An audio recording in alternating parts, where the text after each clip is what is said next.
How's it going, everyone? This is Mike, and I'm here for another episode of Genre Files. A day late, just one day late. It's not too bad.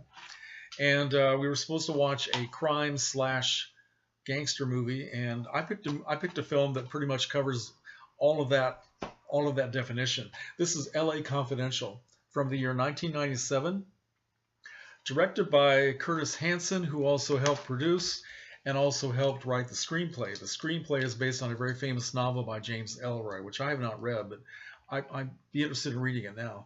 Now, I saw this movie when it first came out in the theater and have not seen it since, well, since I watched it a few days ago. So I've forgotten quite a bit about it. I picked up this DVD package at Big Lots for $3. My favorite place to buy cheap movies. $3 for a 2 DVD set, and it also has it also includes a CD that has music from the film that reflects the period, which is supposed to be the early 1950s. Okay, so it's really a nice package for $3. I wasn't about to pass this up. The second disc is all extra features. It's loaded with extra features, documentaries, interviews, and I've only watched about half of them. It's really a really nice package. So highly recommended. Rush out to Big Lots now and see if they still have this. All right. So the story is very convoluted but fascinating, and it takes you places you're not expecting. There's a lot of surprises in this story. It focuses on men who are working for the Los Angeles Police Department, headed by Captain Dudley. Is it Dudley? No, Dudley Smith, played by James Cromwell. And it focuses on 3 officers of that police department, played by 3 great actors. We have, let's see, who do we have? We have Kevin Spacey as Jack Vincennes, Russell Crowe as Bud White, and Guy Pearce as Ed Exley. All 3 very different kinds of policemen, very different kinds of personalities, all of them conflicted. And for example, Ed Exley is a young guy who has very high ideals, and his father was a policeman, and he wants to do the right thing all the time, and he's not above snitching on some of his fellow cops if he feels that it's the right and moral thing to do. And then we have Jack Vincennes, who isn't above taking money for setting people up, and he has a very ambivalent idea of right and wrong. And in fact, there's one scene in the film where Ed Exley asks him very seriously, "Why did you become a cop?" And after a very long pause, Jack Vincennes says, "I can't remember." Then we have Russell Crowe as Bud White, who is a big bruiser of a guy who's very violent, very passionate, and is not above just beating the living hell out of somebody in order to get facts or get a confession or a statement. Okay, so the story revolves basically around a crime that is committed in a diner in LA, and one of the people killed in this crime is an ex-cop who happens to be the former partner and good friend of Bud White. So he's determined to get to the bottom of it. All 3 of these men become involved in this crime and cover-ups and lies and deceit, and it's really well done. Of course, there are all kinds of peripheral characters and situations going on that somehow have to do with this crime, the central part of the story.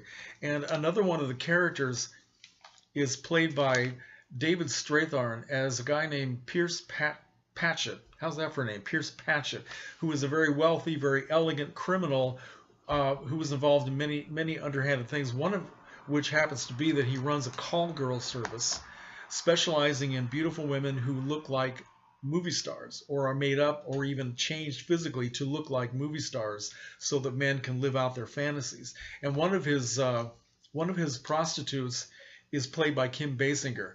She plays a character named Lynn Bracken, who is made up to look like Veronica Lake, who, of course, Veronica Lake, interesting because she was, of course, one of the biggest stars of the 1940s film noirs in Hollywood. And actually, Lynn Bracken, Kim Basinger, looks nothing like Veronica Lake except for the hair falling down over one eye, but still she's a very good character, and she gives a good performance.